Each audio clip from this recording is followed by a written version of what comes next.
Good morning, everyone. So what I'm doing is I'm going to start with a little demonstration which is going to take us backwards and forwards to show perhaps the relationship between sound and paleontology, which I think it was a fantastic resonance there, paleontology and sounds. And this earlier speaker had these rock paintings and in those rock paintings they actually have bows in it for hunting purposes and as a musical instrument. So I'll just give a short little demonstration of what the sounds are like. So open string, and you change the pitch. So there's one pitch, one sound, and as you listen to the sound, like a pond, like you throw a stone into a pond, and the sounds ripple to the edge of the pond. So you tighten the string, and there's another tone that comes out. So we call these, and of course the gourd was added later on as a resonator to make the sounds much richer. So we call these two basic notes on the bow the fundamentals. And as the fundamentals also has its overtones, like rippling sounds in the instrument. So I'll keep this down there just for a bit. Yeah. So what we doing in my discipline called ethnomusicology is one of the branches of ethnomusicology is a combination of anthropology and music. So we're also looking at sounds. We speak of music as organized sound, but we're also trying to think of sounds. And for example, you had this illustration earlier of the cave paintings. So in this instance, you'll see a cave painting of someone using the bow to hunt animals. So we have this origin myth about the bow as a musical instrument, and like all origin myths, there are usually doubts and not really clear about the honesty about it. So the myth is that the instrument emerged as the hunter-gatherers were out hunting for prey and so on, while they were waiting on prey to cross their path or hunting, and they caught an animal and waiting on the clan to come and share in the hunt. So we as musicologists would say that perhaps these hunters were sitting and they had the bow and the arrow, and they struck the string on the bow, and suddenly there was sound. They realized this can actually be what you call or understand as music today. So this is the presumed origins of the bow as a musical instrument. So we are open to correction, and so with all these paleontologists in the company, perhaps you can guide us as musicologists in the right direction. In this image here, it's also rock painting, and you can see the addition of the gourd. So in this instance, the resonator is added to the bow. It gives it a much richer tone. I would like to play an example of this music, and I want you to listen to the sounds and what does it spark in the imagination, because we listen to the sounds, and I think I've got a fascination with the pre-colonial. For example, the bow exists today as a musical instrument, but what do these sounds convey to us about the distant past? The sound is captured not only in the instrument, but also in the songs that accompany the instrument, playing the instrument, the dances, and the indigenous knowledge that accompanies the music. So there's a whole lot of issues with the studying of sound as perhaps speaking to a very, very distant past, similar to paleontology. So I'll play a brief example of someone called Madacini. And in this example, she plays the bow and sings. So I'm asking you what is the sounds, what do these sounds spark in imagination? And is the imagination sonic, visual, or visceral, or all of the above? So I'd like to play a few seconds. So.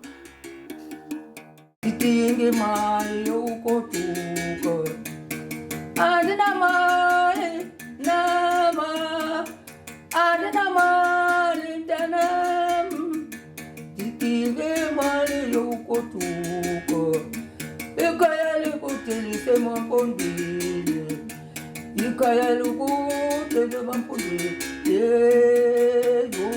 Yo ma ma.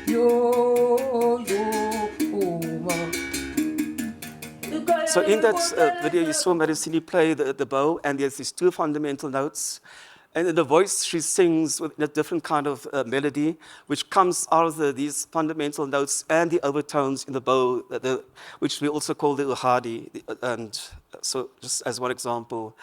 So different rhythms on the bow, different rhythms in the voice. And I mean, if you can imagine the sounds, what do they say about the past and about the present? What kinds of changes have taken place over the past few hundred years? And so the idea, I think, of sound is a very important medium for understanding our past as human beings, and so on, in South Africa in particular. Right, so the idea of excavating sounds, I think, is a very important idea. What it is, and there's a lot of work happening with reviving interest in the music of the bow, reviving interest in musical instruments which no longer exist or are played by a very small number of people. And in this case, what this instrument does is it influences singing style as well. So you have the tones, the fundamental tones, and the overtones captured in the voice. There's a group outside near the old Transkei who also specializes in a tradition called folk throat singing. So in this kind of singing, they use the vocal cords, and it's a very guttural kind of sound. And this sound also emulates the harmonies that come out of the bow. So I've thought of a number of questions. What can these sounds of the present tell us about the distant past in the performance practices of those to whom these rock paintings belong? So there's a very strong issue of sounds, and this instrument which over these centuries have continued this tradition of a sound, but the context, as I will show later, has changed quite a lot. And what do these images, these rock paintings, tell us about our ancestors? So I always think we are concerned with, our studies are very serious about musical tradition, music cultures, indigenous this, indigenous that, and how do we study these different components, and how do we make it something more tangible? So the images, my question had was, does the image provide unequivocal evidence that the painters of these images knew how to have a good time as well? So it's not all just serious and for ritual aspects, or is this purely for ritual purposes? So we don't know for sure, black or white, but the kinds of contexts within which this music was performed suggest a range of issues. What can this painting tell us about the origin of musical sounds in South Africa? So I think this is a very important question. As music scholars, we listen to sounds, we try and analyze or interpret musics and different kinds of sounds and so on. But what is this image? How do we bring these different disciplines together so that the visual can speak to the sonic and the physical and all these kinds of aspects? So I think this is a lot to do with not only the art, but also the origins, let's say the origins of species maybe, and the origins of music in South Africa, where the instrument is an important part of the dealings. So the instrument, as I mentioned, the fundamental tones and the overtones. And so it's also very audible, where you can hear this kinds of music in the sounds in various kinds of traditional musics. So I've got an example here of a regiment song coming out of KwaZulu-Natal, recorded in 1954. And this one's called The Ngoni Fight with Spears. In this song, I'd like you to listen to these harmonies, the dissonance, because as Western music scholars, we are trained to listen to harmony. It must follow certain rules and regulation. It must sound pleasant to the ear. But what happens if you disrupt that kind of aesthetics and listen to and apply different kinds of sonic model or tonal language? So I'd like to play just a few seconds of this to listen to the speed, listen to the tones, the mixing of various kinds of voices, which are very reminiscent of the sounds coming out of the bow.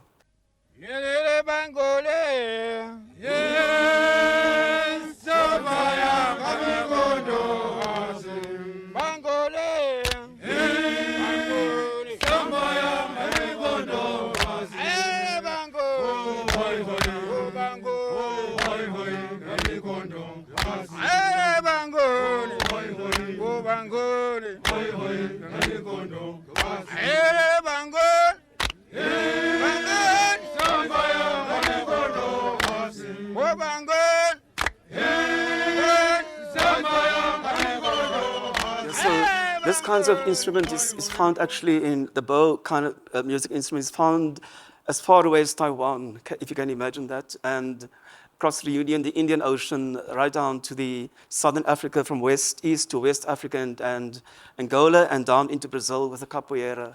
So this instrument is quite a strong, it occupies a large part of the globe, musical experiences of the globe. So that's a very traditional context, the sounds, the voice, the image, the playing on the bow with his striking the string of the bow. And so the sounds are also being reconstituted, reimagined in a very new way. So it's not just in the traditional context, but also as what we refer to as world music, the combination of traditional with very modern sounds. So in this example, there's one, Tandeke is a PhD student, and there are several musicians in South Africa, especially the Eastern Cape at the moment, who are using the uhadi and combining it with very popular kinds of sounds to create almost kind of dance music. And in this example here, you'll see and hear how she combines the uhadi with several kinds of Western instruments.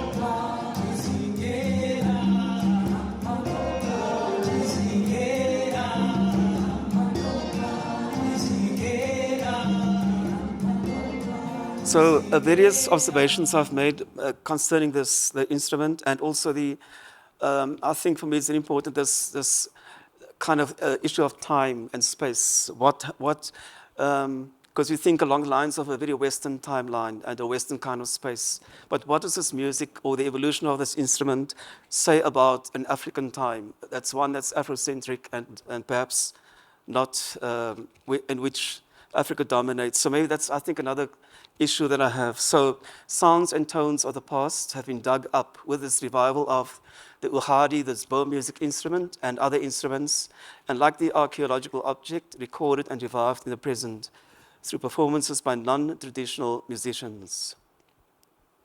Sound artifacts, and that's also the question of with paleontology, for example, archaeologists who deal a lot with the tangible, the object. And what is it? So there's a challenge with sound. Sound is intangible, it's ephemeral. So how can it speak to a distant past or an ancient past? There are certain shortcomings there, or certain challenges with trying to invest that kind of importance in something that's intangible. So like other objects from the distant past are infused with new meanings, new contexts, new interpretations, and new applications. As such, they continue to have a presence and function in present-day society, which might be the old depiction in the cave painting, rock painting. It might be in the modern context of a nightclub. So things change, times have changed, and the sound continues into this present situation. Thank you. Good.